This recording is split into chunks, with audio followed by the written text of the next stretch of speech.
Next, let's talk about, is exercise better than antidepressant medication? That's kind of a big question and a loaded question.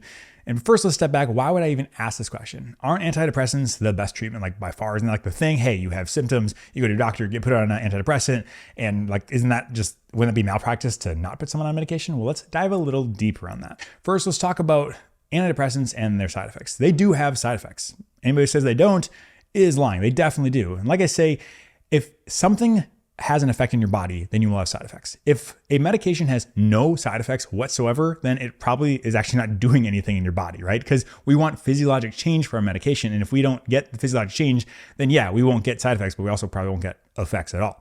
So antidepressants definitely have side effects. Some big ones we talk about in the office are sexual side effects. Some people may have issues with either getting an erection, their libido, or not being able to have an orgasm. Things like that are real side effects that we do see.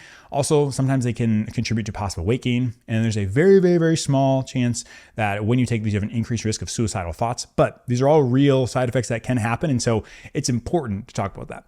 On top of that, antidepressants also have low remission rates and high recurrence rates. So remission meaning, hey, how long are we keeping the depressive symptoms away? It turns like on antidepressants, not that effective. And then high recurrence rate meaning it comes back.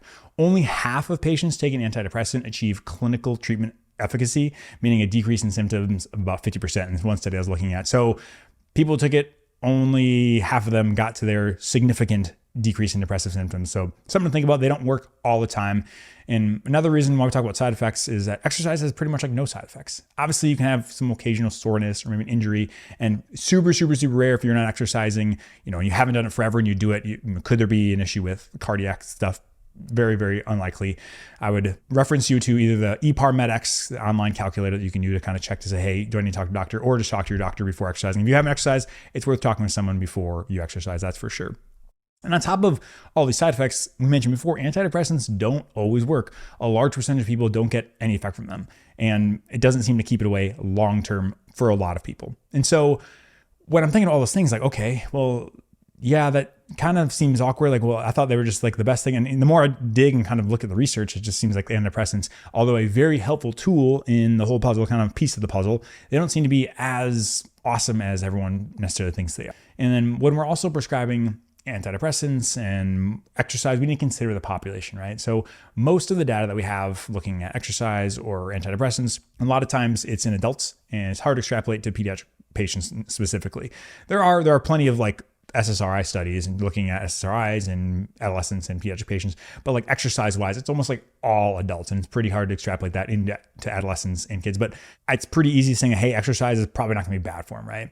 And then most of the studies that we looked at in terms of exercise and depressive, they were kind of looking at mild to moderate depressive type symptoms. Obviously it's challenging ethically to say someone who has like horrible, awful depression, just be like, okay, I'm going to put you in this control group and you're not going to get an SSRI. We're just going to do exercise. Ethically, that'd be very hard to get past an IRB. And so most of the data that we look at here are specifically looking at mild or moderate depression. There are a couple of severe ones in there, but usually those are in combinations of things. And so when I was looking at the data overall, there are a couple of meta-analyses that kind of compare them. And it was actually really interesting. Meta-analysis that I saw, they showed that SSRIs by themselves didn't seem to have a significant improvement in outcomes, but SSRIs plus exercise did. And overall, though, when looking at multiple modalities, exercise seemed to be as effective as psychotherapy or antidepressants. So they looked at a bunch of studies, right? So meta-analysis is a study of studies, looking at a bunch of different studies. And overall, the trend, I don't want to bore you with every single detail, it seemed that SSRIs like maybe helped plus or minus. When you added exercise to SSRIs, it seemed to help. But then when you looked at just exercise by itself, it was just as good as psychotherapy or antidepressants. And so one meta-analysis they specifically looked at psychotherapy seemed to be a little better than antidepressants in terms of just reliability of consistently showing improvements. Antidepressants were kind of hit or miss, but exercise, once again, always like was showing that it had improvements. And so I thought that was crazy. Overall, it looks like exercise can be just as effective as antidepressants, which is awesome. And not necessarily what everyone would think, not necessarily what I would think. And that's why looking at this is so interesting and eye-opening that, hey, is this something that we should be considering in terms of we should be prescribing exercise as a treatment for depression? Just something to think about.